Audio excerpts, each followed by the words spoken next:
So for the sake of measurement, I'll be trying different values of capacitance just to show you on the oscilloscope.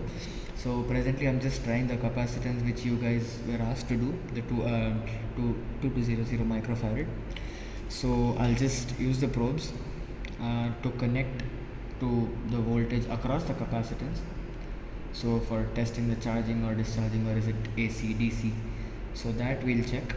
Now along with that, so just for understanding where it is charging and discharging, I'll also connect to the sinusoidal input, which we are getting as an output from the transformer. So you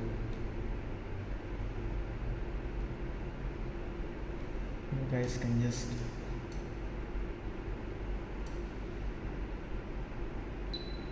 so this is how the sinusoid looks. So this is a sinusoid and this is a complete DC. So you can calculate why that is happening also. The frequency of the sinusoid was 50 Hertz, you can see it, and the frequency has doubled because you have passed it through a rectifier. So the frequency has now doubled, and you can check on why that is happening. And once the frequency has doubled, now you can calculate the time constant of your circuit with a 2200 micro and a 1k resistance, and calculate why you're getting this DC output. So this is what you wanted to do. You wanted to get a DC output. This may not be pure DC output, it might be a small variation in the DC outputs, because you can see here the Vmax is showing 2.16 and RMS is a different value. Like if it's a DC, Vmax and RMS should be approximately the same values. RMS should be the same as DC, but here you are not seeing that, so you have small variations which you have different methods to remove. So as of now, we'll put the capacitor away, we'll change the capacitance, we'll use different values of capacitance and check how the circuit behaves.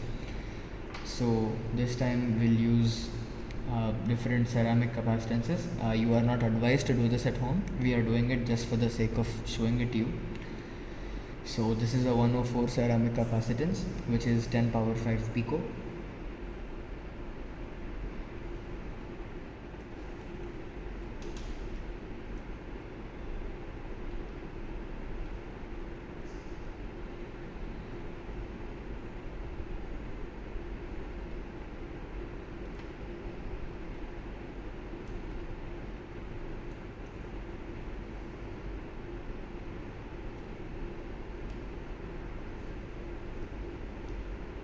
Okay, so you can see the charging and discharging here. So this also you guys can calculate. So you can see that it's charging only to half the level. So you can calculate why it's charging to only half the level and again like discharging to only half the level and again charging back. So this is something you guys have to calculate again, and it's not coming till the bottom. So this is another circuit example.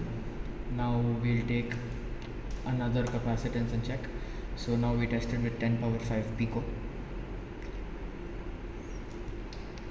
Next we'll test with 0.22 micro. So this is a 0.22 micro.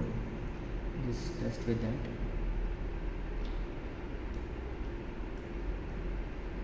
So with this you can see the discharge lower level has reached to a little higher level than earlier. Next we'll test with 100. So this is 10 pico. So you can see that it is completely charging and discharging along with the actual input, and that's how you want to see it. So that's working fine. And this is 102 ceramic, which is 10 power 3 pico. And you can see a slight lag in your circuit here. It's charging, slight lag in discharging, but it's completely discharging to base. So that's what you generally observe. So another small precaution, this capacitor can store up to 35 volts. So so you know that capacitors generally store charge. So by chance if you short the terminals, you might get a small spark. So do not worry much about the spark. So each time you use the capacitor further for any circuits, make sure you short both the terminals before using it, so that the charge inside it is completely discharged and your capacitor starts from base. So this is one small precaution and prerequisite for all your circuits. Please remember this. So this is how your outputs look on the oscilloscope. So yeah, that's with the lab.